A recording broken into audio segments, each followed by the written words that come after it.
Hello bachcho, let's see this question. And here this question say energy can be generated from fuel minerals like coal, petroleum, natural gas, uranium and from electricity.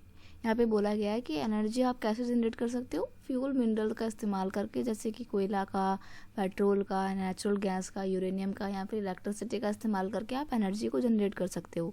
Energy के जो resources हैं हम उनको 2 parts में classify करते हैं, as conventional और एक नॉन कन्वेंशनल रिसोर्सेज. ठीक है, तो यहाँ पर आपसे क्वेश्चन में क्या बोला गया है, dash and dash provide 70% of energy in rural house hold.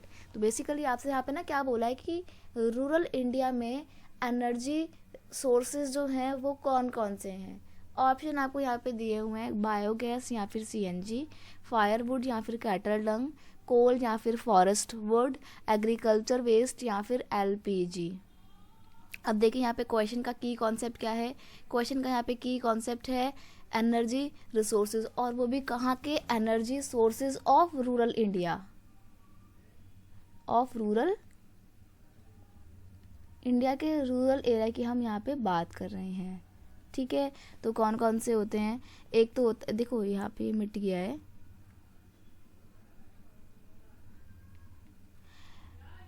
सबसे पहली बात, जो हमारे एनर्जी रिसोर्सेज होते हैं हम उनको 2 पार्ट्स में डिवाइड करते हैं, एक होता है कन्वेंशनल और एक होता है नॉन कन्वेंशनल. कन्वेंशनल को ना बेटा आप क्या बोलते हो, नॉन रिन्यूएबल बोलते हो. ठीक है,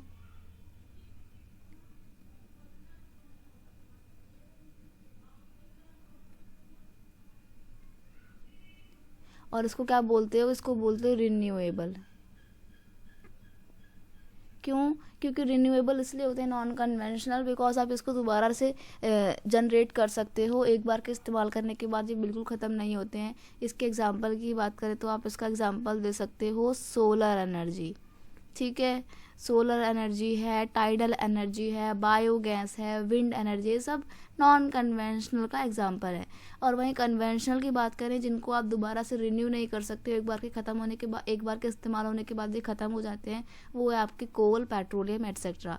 यहाँ पे हमसे बोला गया था कि रूरल इंडिया में, रूरल हाउस होल्ड में कौन कौन से एनर्जी रिसोर्सेज होते हैं. तो देखिए बायोगैस और सीएनजी नहीं, सीएनजी रूरल इंडिया में आज भी इस्तेमाल नहीं किया जाता है, लेकिन हाँ फायरवुड और कैटल डंग इसका एग्जाम्पल हो सकता है. क्यों, क्योंकि देखो फायरवुड मतलब होता है जंगल की लकड़ियाँ, तो जंगल की लकड़ियाँ का तो वो लोग इस्तेमाल करते हैं, साथ ही साथ वो लोग ना कैटल डंग के का इस्तेमाल भी करते हैं, यानी कि जानवरों के जो वेस्ट मटेरियल से जो उपले बनाए जाते हैं उसका इस्तेमाल वो लोग एनर्जी के लिए करते हैं. चूल्हा जलाया जाता है उससे, लेकिन ये बहुत ही हार्मफुल होता है. एक तो पॉल्यूशन क्रिएट करता है, दूसरी बात कैटल डंग केक को अगर आप जलाते हो तो आप कैटल डंग केक को एग्रीकल्चरल फार्म में मैन्योर के तौर पे इस्तेमाल नहीं कर पाते. तो एक तो मैन्योर की कमी, दूसरी बात पॉल्यूशन. तो ये दोहरे नुकसान है हमारे लिए रूरल इंडिया में इस्तेमाल किए जाने वाले एनर्जी रिसोर्सेज के, तो हमें इन्हें डिस्करेज करना चाहिए.